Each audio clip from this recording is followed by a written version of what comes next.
নমস্কার। বিশ্বকবি রবীন্দ্রনাথ ঠাকুরের লেখা কবিতা হাট।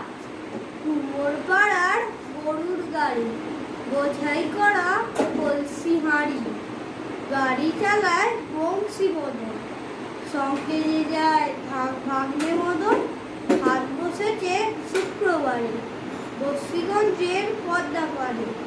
জিনিসপত্র জুটিয়ে এনে গ্রামের মানুষ বেচে কেনে, উচ্ছে বেগুন পটল মূলো, বেতের মোনা খামাগুলো, সর্ষে ছোলা ময়দা আটা, শীতের ব্যাপার নকশা কাটা, ছাঁচেরি করা ভেড়ি হাতা, শহর থেকে সস্তা ছাতা, কলসি ভরায় কুকুরে মাছি অত বেড়ায় উড়ে, ঘরে রাতি নৌকবে আনলো ঘাটে চাষির মেয়ে, অন্ধভাঙায় পথের পরে গান শুনিয়ে ভিক্ষা করে, পাড়ার ছেলে স্নানের ঘাটে জল ছিটিয়ে সাঁতার কাটে। নমস্কার।